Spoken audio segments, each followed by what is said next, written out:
Hey, what's up? So I just got back from Vegas and I spent 7 days in Vegas, which is way, way too long. But while I was in Vegas, I spent like 5 minutes in the high roller room at the Wynn, and I watched this group of Taiwanese couples gamble, and they were gambling like I don't even know how much it was, like $4 or $5,000 a hand in baccarat. And I don't know why, just watching them gamble that much money just kind of shattered my worldview a little bit. Maybe because they were Taiwanese, I kind of felt more connected, more similar to them. But I was like, man, these people have so much money, and it just kind of made me realize I'm thinking way too small. And it's always nice to meet people or have something happen to you where it shatters your worldview, and you're like, oh, I'm thinking about the world in the wrong way. So it just made me realize I'm thinking way too small, and kind of made me a little bit more motivated to have bigger goals. So that was pretty interesting. The reason I went to Vegas for so long was because I went there for work. So I got a couple of free rooms a couple of days early. So I just went to Vegas early with my wife. And while I was flying there, I had brought like my booth, which is basically this trunk with like two buckles wrapped around the side, or two straps with buckles. And when I was weighing it at the airport, when the lady takes it off the scale, like one of the buckles comes undone, and then it's so tight that she can't buckle it up, so she starts loosening it. And I'm like, hey, you know what? Bring it back on the scale. I'll do it for you. She's like, no, I got it. And then she just like loosens the strap and then just buckles it, and it's like super loose now. And keep in mind, this is literally just a lid held on by these two straps. One of them is super loose.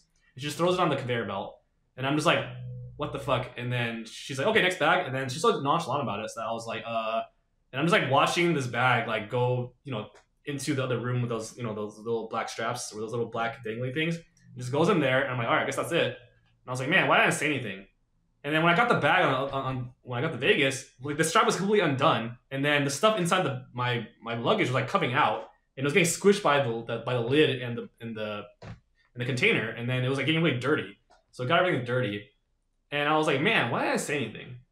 And I started doing some self analysis, and a couple of years ago, I started really trying to just go with the flow and like just not say anything to anything, right? So for example, if somebody if I order food somewhere and it was wrong, I just be like, whatever, it's fine. Or if it tastes really bad, they made it wrong, or drink was made wrong, I just be like, all right, whatever. I just go with the flow.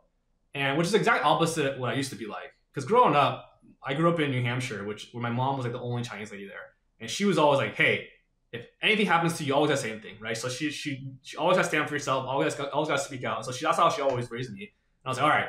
So like growing up, I was always super aggressive. So like if anything was slighted me in any sort of way, I would always speak up, right? If anything was wrong in any sort of way, I would always speak up. Um, and I'd be really aggressive. So even like I was at the airport, or let's say I'm on an airplane and someone's acting weird, like he's not acting towards society norms, I'd be like calling him out and shit. And then at some point in life, I was like, hey, maybe I'm just gonna chill out, right? And also when I got married, my wife was like, hey, stop doing that. Like, what if that guy's crazy? And I'm like, yo, what if I'm crazy? Like, it goes both ways. But anyways, for a number of reasons, I was like, I'm just gonna chill out, and I'm not gonna complain about anything anymore. And that's kind of how I've been for the last few years. And this whole luggage thing made me realize like I was almost like scared to speak up for some reason because I got so used to it. And usually when that happens, like I always regret it. Like there's one time I have a bunch of examples, but one time I remember I was in Vietnam with my wife, and we went to this like classy restaurant, and it was like I forgot what it was. It was a lot. It was like $50, $100 per person, which is a lot because I think in Vietnam it's like probably you can eat dinner for like $5 or $10. Anyways, we go to this restaurant, we get sat upstairs, and we get the menu. It's like 50. I forgot how much it was. Like it was probably $100 or $50 a person. And I was like, this is too expensive. I don't want to eat here. And I wanted to leave. And then this other family comes in. They sit down, and like, oh, this is too expensive. And they actually left. And I was like, oh, we've been sitting here for too long. We already got some water. Also, this place, all the waiters were deaf. And that was part of the thing. They were deaf, so it was already hard to communicate in Vietnamese. But then, like, without speaking is even harder. So then we just ate there, and it was all right. It wasn't like $100 in Vietnam good, but it wasn't terrible. But I would have been happy eating somewhere else. So there's a lot of things where I just like I don't say anything and I regret it. And it's not that I don't mind saying things. Like I'm not scared of confrontation, but I just feel like I've been trying to be more chill than I actually am.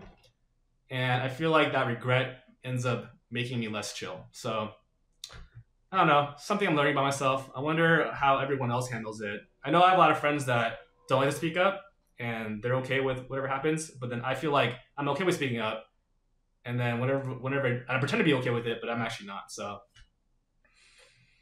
yeah, hope this is relatable. Let me know how you feel. Thanks.